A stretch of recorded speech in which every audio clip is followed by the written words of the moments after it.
Okay, so I think we'll make a start. I'd like to say hello. My name's Lucinda Charles. I'm the product owner for the PRA Tool.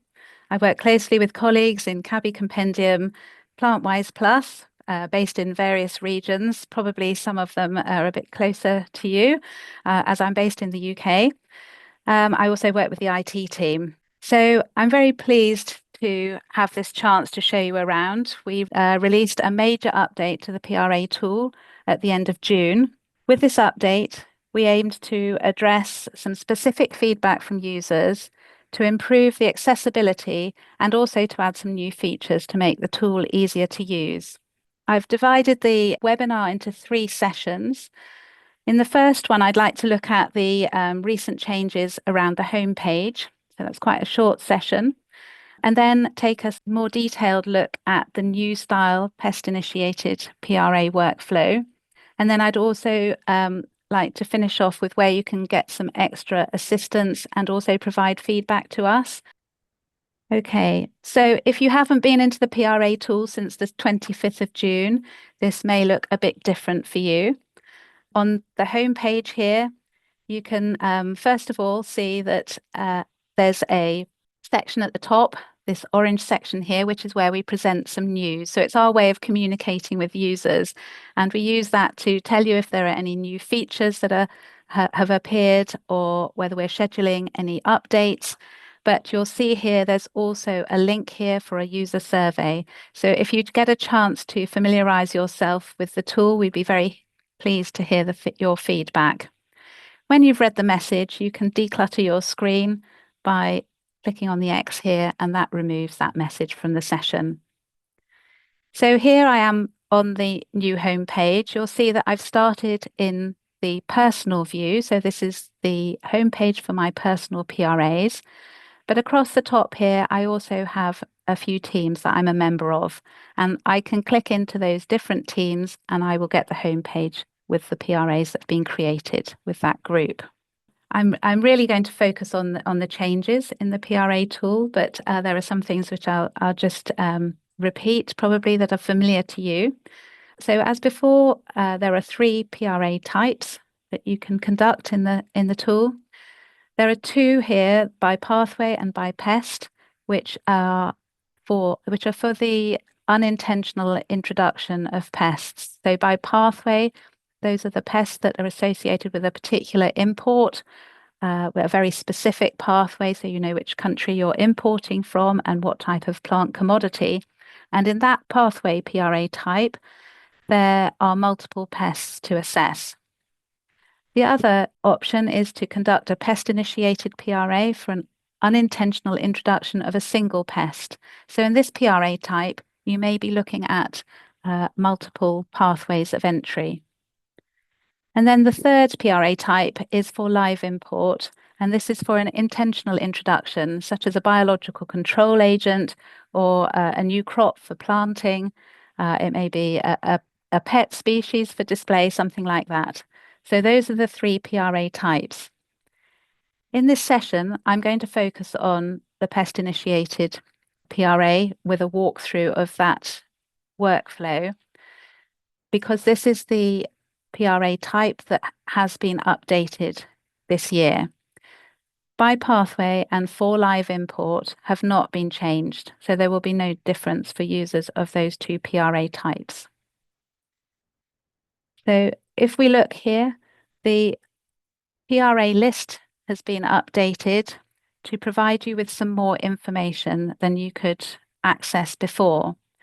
If you click on these little triangles next to one of your saved PRAs, so these are the 5 most recently edited PRAs that appear on the home page, you'll see that you can expand the row and view some extra information about the PRA. So this shows you here that this PRA was created for importing cucumber fruits from Egypt to the UK. And it tells you what criteria I entered during the initiation step. It also enables you to see some progress as well. So we've added these completed stages here, and this tells me that there were 37 pests in the pest list for this pathway, and none of those have been risk assessed. or have had the risk management section completed. So this recent PRA has just been set up as a demo.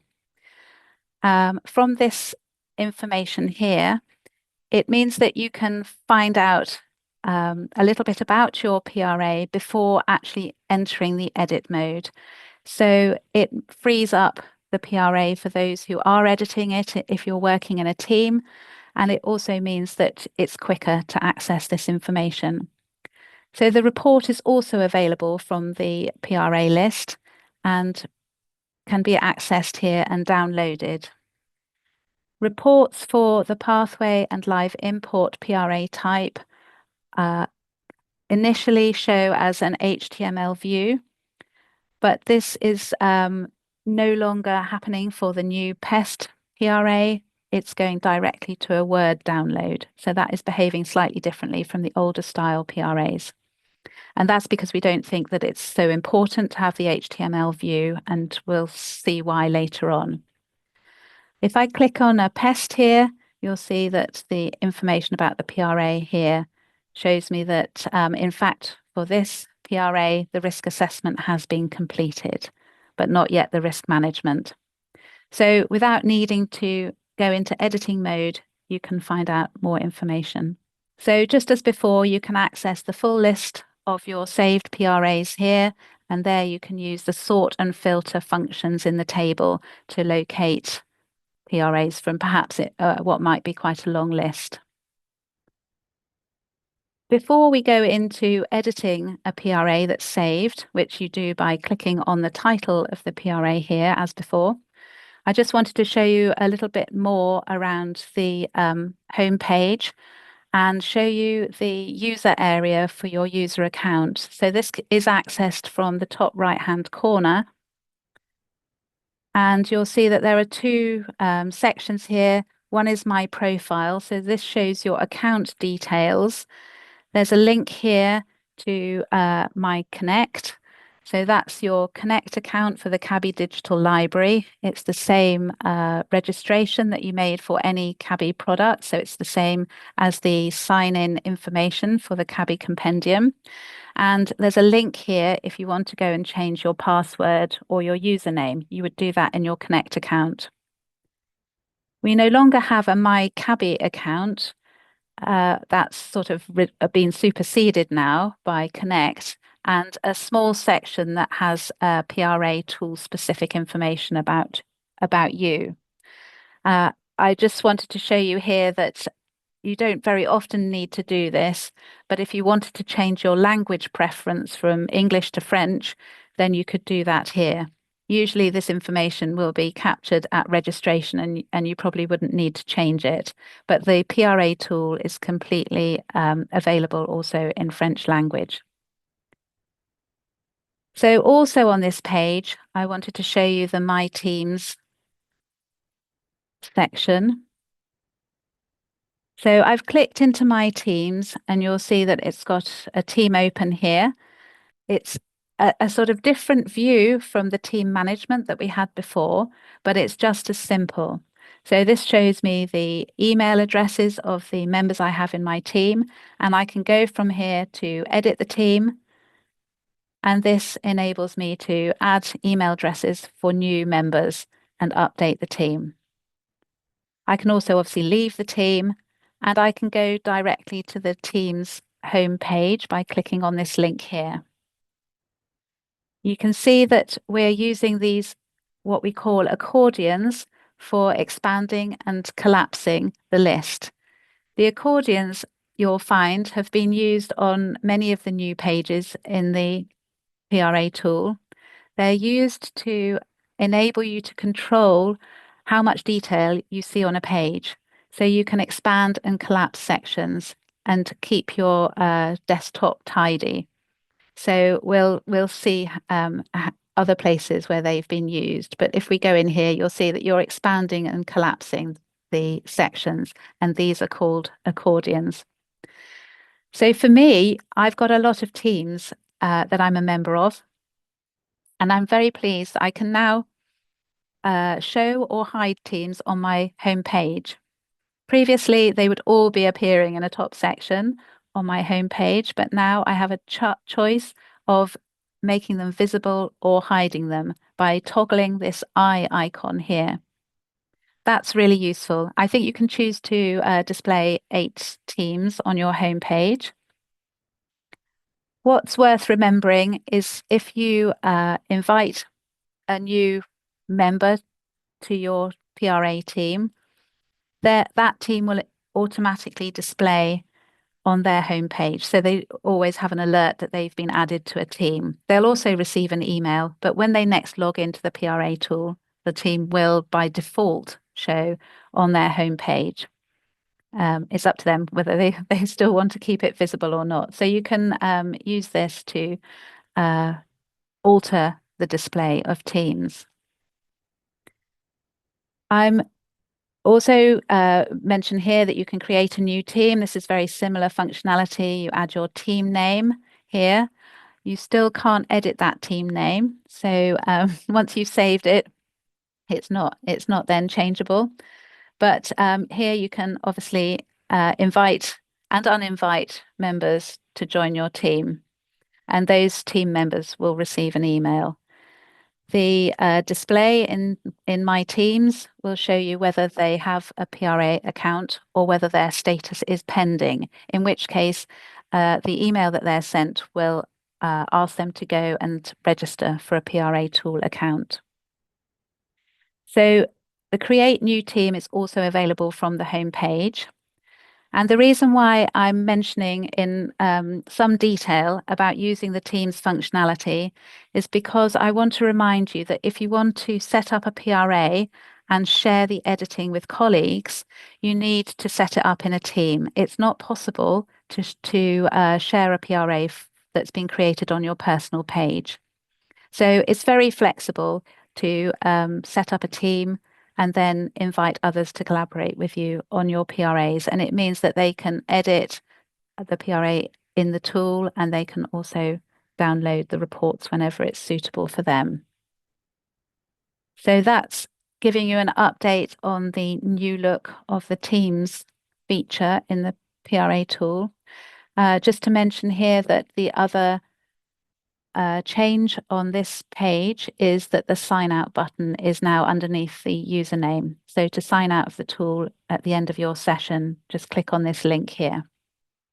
When you're not on the PRA tool homepage and you want to return, there's no longer a breadcrumb, but you click on this Cabby PRA tool at the top and it will take you back to where you left. So here we are. I'm back on my personal page because I didn't choose to go into a team homepage at that point. You can also see that there's the Create New Team button here. So I think really those are the main features I wanted to show you on the homepage, and that's why it looks a little bit different. The next demonstration is going to be the walkthrough of the pest-initiated PRA.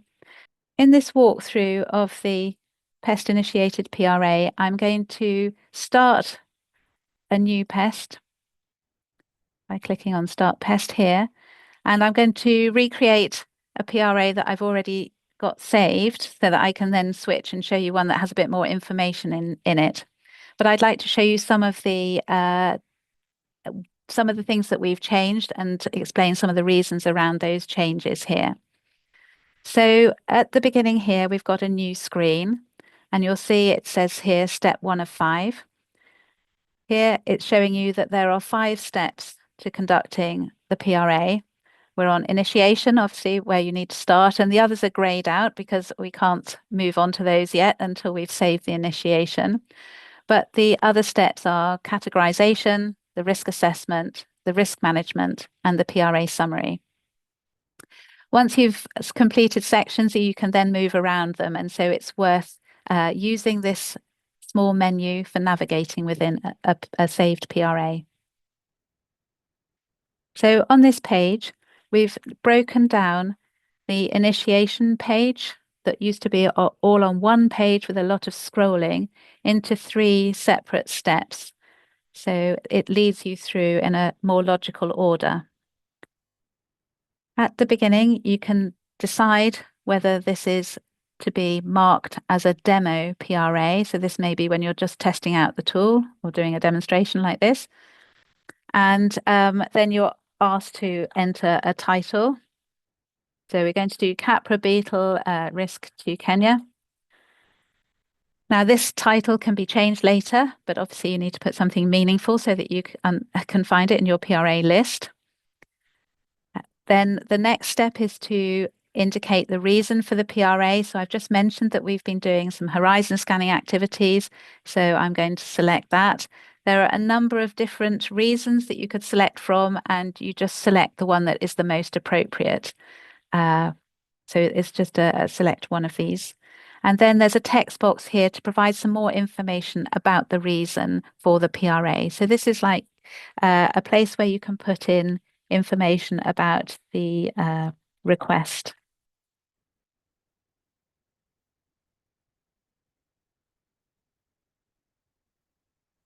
So something like that. Now you may have more information that you want in at this stage, and you can add, as much detail as you want to, even though the box looks as though it's quite a small text box. The next step here is then you have the option to add a start date and a due date. So the start date is today, and I might decide that I want to try to complete this within a month. So I can select a due date here if I want to. And then we click on PRA details to add the specific information that's needed to set up this new PRA. So here we're going to do a search for the pest. And what we have here, it's a lookup for the compendium pest data sheets. And you'll see in this case, actually, it's only found one result. You may have entered a short stem of a word that has many results, and it's important to make sure that you look through the list and check the scientific name to select the correct pest. So in this case, I just have one. I'm clicking on that. I've now selected Trogoderma granarium, the Capra beetle, and it's added a link here to the data sheet. Now, if you can't find your pest in the lookup, it is worth just checking that you've spelt it correctly, and also that if you're using a common name, it is worth trying the scientific name. And the reason for that is to really try to find a link to a data sheet. The CABI compendium has over 12,000 data sheets on pests. And so if you can link to a data sheet, it obviously then helps you throughout the tool to access that information and in some points to import data directly from the data sheet. So you can add a manually added pest name, but if you can find it in the compendium list, it's much better. If you do find that a pest is missing from the compendium list, please let us know. We would be very pleased to add it. If you're conducting a PRA, it's probably an important pest, so we would like to add some information on it and obviously help other people who want to find out information on that pest too. So I'll show you how to get in touch with the CABI team a bit later on. So the next important point is to enter the country or area at risk. So in this example, it was Capra beetle risk to Kenya. So I'm just going to find Kenya in our pick list of compendium countries and territories. Now, it is possible to add multiple countries here, which there may be a case to do that. Perhaps there's a small group of countries that want to conduct a PRA jointly. You can also conduct a regional PRA, and you can open up a pick list here that includes the regional economic communities and regional plant protection organizations. But it's not advised that you select a regional group for Kenya if you're doing a national PRA. If you're doing a national PRA, just select the country. If you're doing a regional PRA, you just need to select the region that it relates to. So as in the previous version, if you have any additional information that's needed to define precisely the PRA area, then you can enter that text here. And that might be if you're doing like a subnational PRA for a particular area.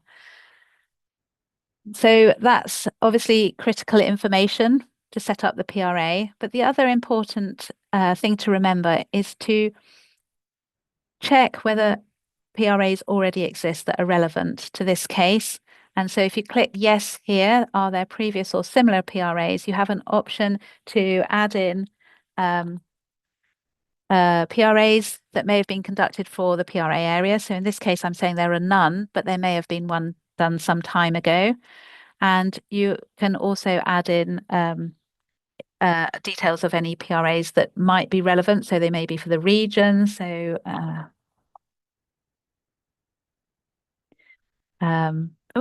so there might be a regional PRA.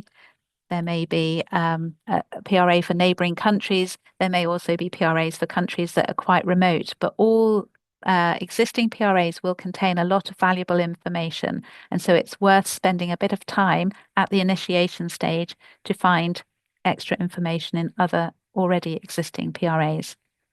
And here, these are text boxes.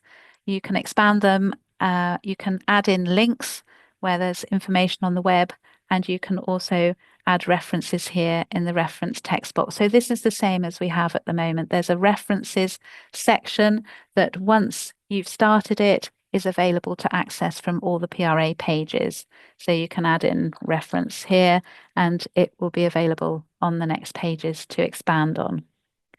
So we've added all the critical information for the PRA initiation, and that's now summarized on a page which shows you what you've entered so far. And so that just gives you a quick view of the pages before. Now, at this point, you can the PRA has saved because all the required information has been entered. I'm just going to show you what happens because if I save and close this PRA, you'll see that it's been added to the PRA list at the top because it's the last edited PRA. And if I click on the title, I can go back in to edit it. And the reason I'm showing you this is because the tool is taking you back to the last page that you were on. So you don't have to go right back to the beginning and scroll through the different, and walk through the different pages. It's taking you back to where you left off. So that helps you to move forwards with your PRA. The next step is to go into categorization here. And this looks a little bit different. So in the categorization step, we're entering some background information about the pest's identity and its occurrence, and also completing some questions to help us decide whether the pest meets the criteria of a quarantine pest. And so you can check on the criteria here. So that's according to the IPPC definition. And one thing that we've been doing is to try to improve the clarity of the decision points in the PRA tool. So I can show you that. So here we've got quite a clean page. It's using, again, the accordion. So here, if you click on a plus sign, it opens up the section for identity. Because we've linked to a data sheet, you can click on the button here. This puts the data sheet into another tab, so you can always have that open. And you'll see, there's some information here. You're probably familiar with the compendium datasheet structure, but we have the button here to import from datasheet. And we've restructured this so that it is more specifically managed with preferred name, common names, scientific names, international common names, and the taxonomy. So this has imported the identity information into specific fields. These fields can be edited. You can remove them if you're not interested in all the different common names. You could just delete them if you didn't want to include those in your report. You can add some extra information here into the text box. And this is where, if you have saved PRAs before June this year, the identity information will still be showing in this text box here as a little block of imported text. So you may decide that you want to go into your PRAs and import the text into the fields and remove that section from here. It's up to you. The additional information can now be used to store information that might be useful on like the description of the organism. So you could say, it's a storage beetle, something like that. You may want to actually explain what it looks like and add some extra details there. So if we click on the next section, we can see that we can go through and fill out these boxes, and the tool is just opening one section at a time, so you can focus on what the requirements are. So there are text boxes. In this case, there's also a drop down here, so you can say it's not currently regulated, and you could enter some regulatory information.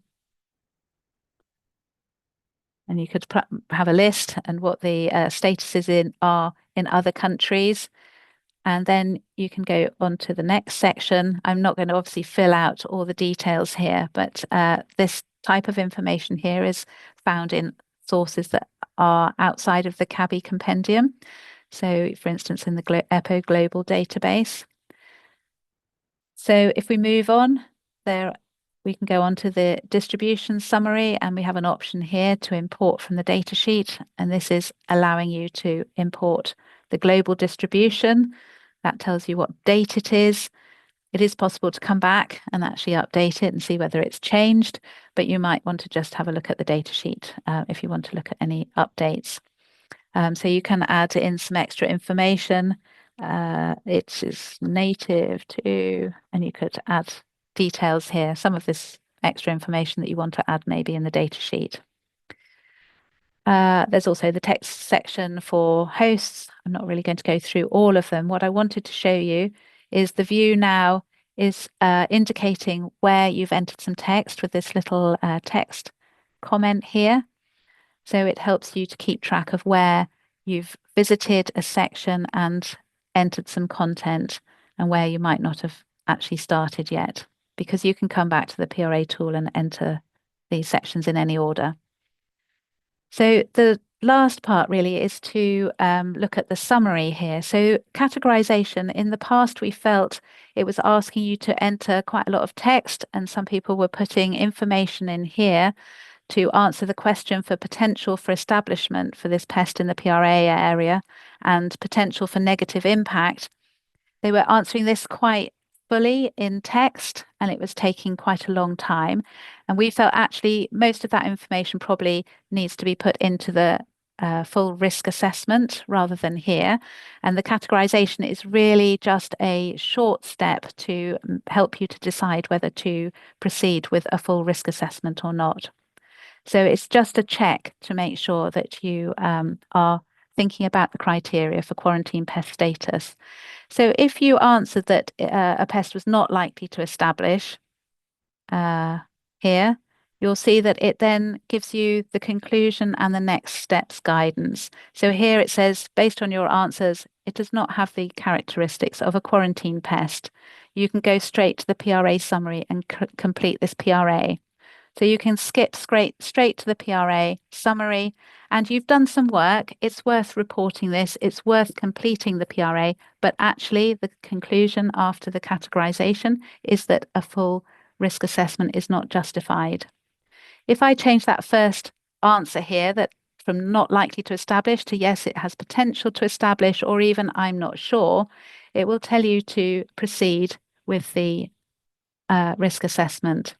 You'll see that you can still add notes. So in the older PRAs, you'll probably have some text in these boxes, and you can document that if you wish to, but we were conscious that you might want to just use the radio buttons at this step.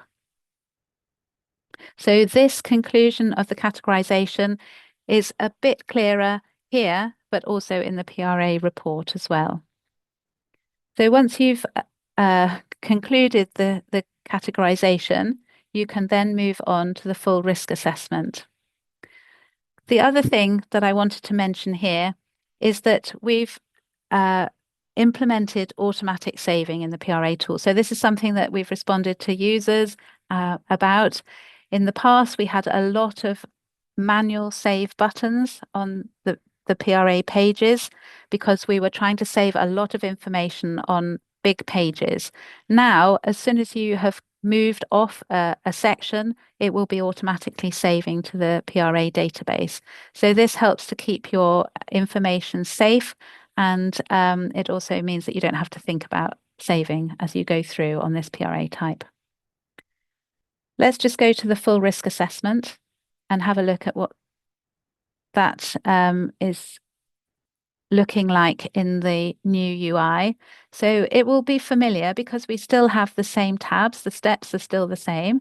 The entry, probability of entry, establishment, spread, the potential consequences, and the risk summary. So at the start, we've got the probability of entry, and you need to then add the pathways to the PRA. So here you want to be adding all potential pathways of entry, and this has been split up into more logical sections. So if we go here, there's just a short pick list which provides the most common pathways. So for the Capra beetle, we can look at plant products, not for planting. So here, and then we can select grain and seeds. Now, because they're very general categories, you can also add a description. So here we go. We can add cereals and oil seeds as a bit more of an explanation here. So you can use that as much as you want to. And then you're taken through 6 steps to conduct the risk assessment for the probability of entry via the grain and seeds pathway. So this probably looks familiar. We've made a few changes to the questions, but not many. But we've changed the structure so that you're encouraged to really add your evidence first for answering the question. So probability of pest being associated with the pathway. You can answer the question with some text. I'm not going to enter anything here. And then add your probability of entry rating and how confident you are in that rating. So you can go through and complete the same questions, but this is more organized in a walkthrough process rather than on a large page. So you can even skip the step, you can miss out sections and come back and complete them later. Let's just enter this one here. But I wanted to show you the summary that's presented. So that's the summary of those questions for this pathway. And here you've got a chance to bring it all together, add your summary rating for the pathway as a whole, and answer this final question, which does this pathway potentially require risk management? So the answer to whether the pest requires risk management depends on the other sections of the PRA risk assessment. But if the probability of spread, establishment, and impact were high, then you need to decide, does this pathway represent a risk? So yes, this pathway may require phytosanitary measures. So I'm going to select yes for this pathway, and you'll see that then that's brought forward onto the probability of entry summary page. So you can work through these in a logical order. The datasheet may give you some tips for selecting the pathways that are relevant, but you should be assessing all potential pathways. And if the answer is that a pathway does not represent a high probability of entry, then this would be answered with no, it does not require risk management, and it wouldn't be considered further in the PRA. It would not be taken forwards to the later stages. Now, something that we have changed here is we have added a overall probability of entry summary. So you can then pull together all the pathways and decide what the probability of entry is overall. I'll just put high for now, just as an example. And we've done this because we realize that some people are working with a risk matrix or with a scoring system, and it's usual for all 4 steps of the risk assessment to be taken into consideration in those risk assessment schemes when you're deciding on the overall conclusion of the risk assessment. So if we just move on to the risk assessment next step, it's establishment. I just wanted to show you here that it's a page that uses these accordions for collapsing sections. You can expand all. You can, if you want to scroll down a page and have visibility of every part that you've completed, or you can collapse them and just answer one question at a time. If you answer each question here with some text and a rating, just very quickly, I'll just fill that in. You can go on to the next one, for instance. You can fill that out.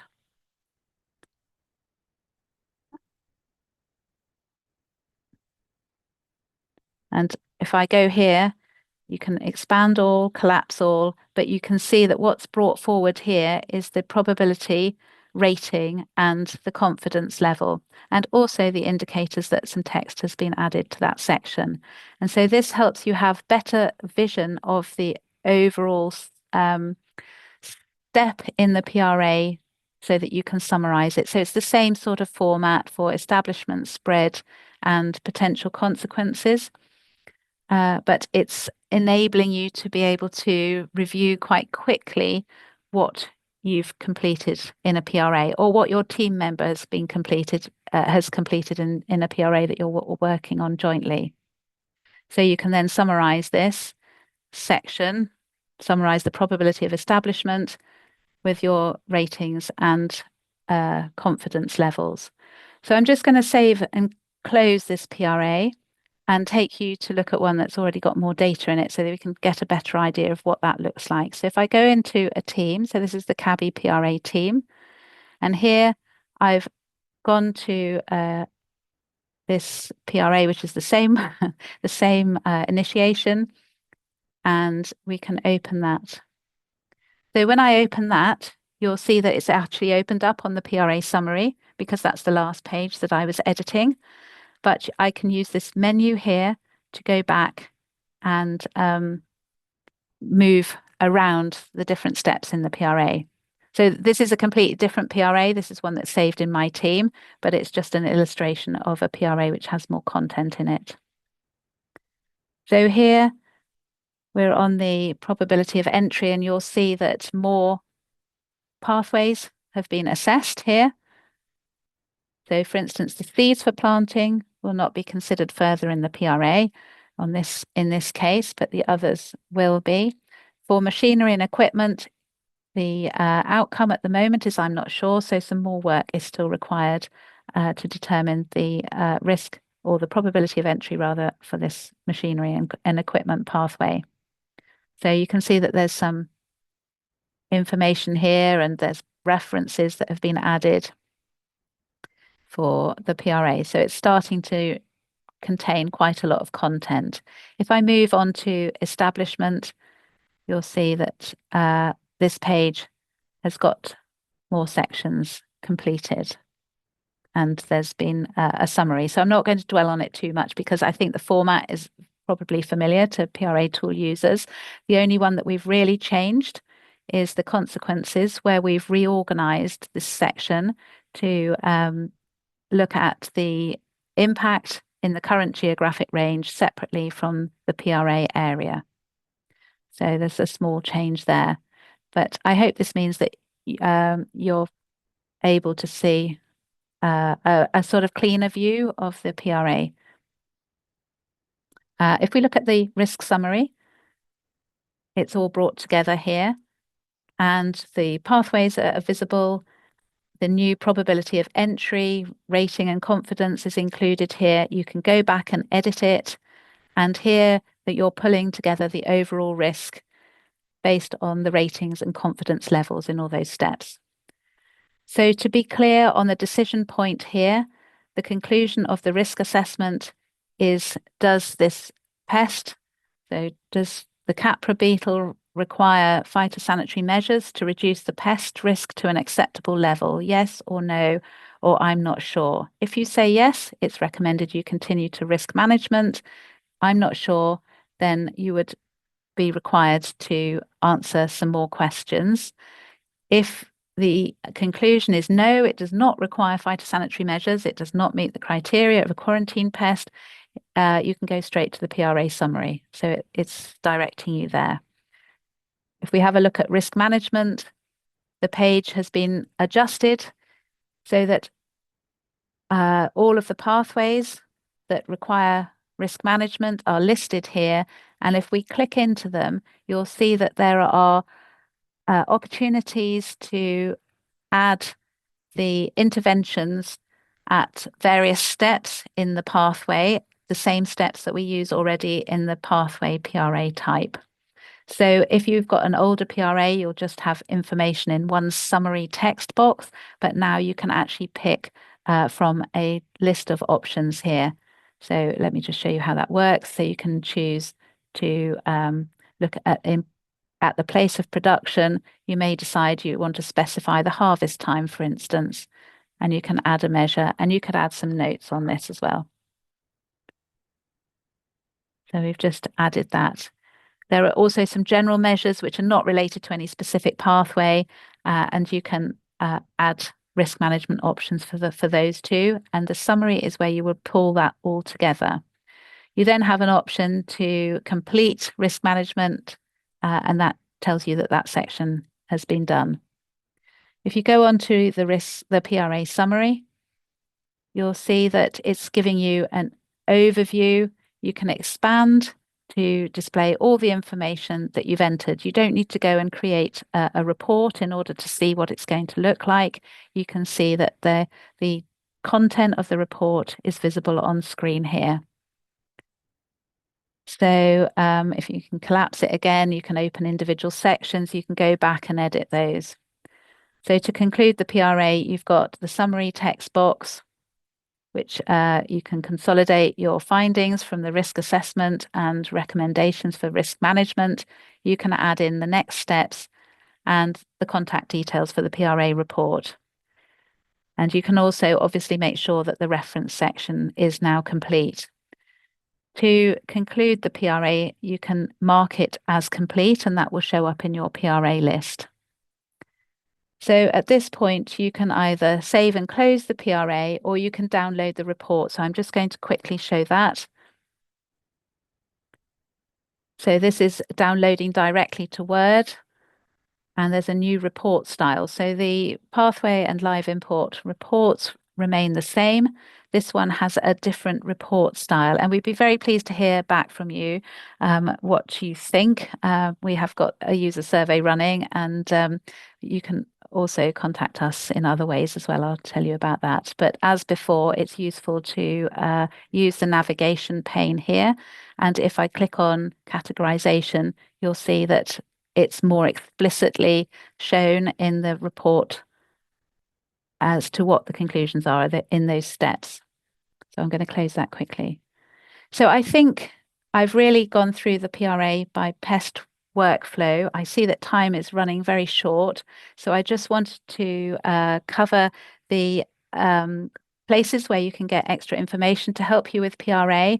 And so let's have a look at the new resources page. So this used to be external links. So you can see that there are various sections now, and now this enables us to add more content for these sections. And we've also got separate pages for the English and French, so it helps us to handle the languages better. So if there are global resources that are relevant to a lot of PRA users that you think we should be adding as links, then we'd be very pleased to hear from you. I also want to draw attention to the help page because it's worth checking back to the help page for resources that might help you through, particularly if you're working to set up new members of your PRA team, or you want to provide some training. So we have the login details here. We have some details about updates.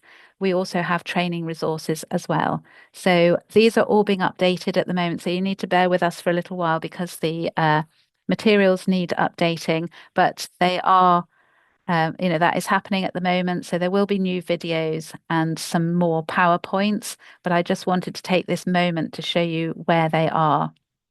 So that's about providing help on the PRA tool.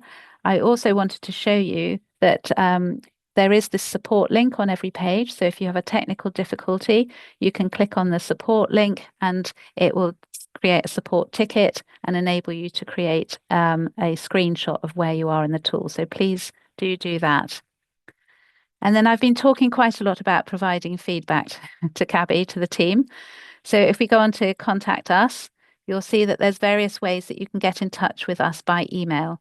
And so for technical support, there's an email address for sales, but here we've got the PRA team that is available. So that would be myself, Lewis, and others in Cabby. If you have a particular query about how the PRAs are set up in the PRA tool, we can try and help you with that.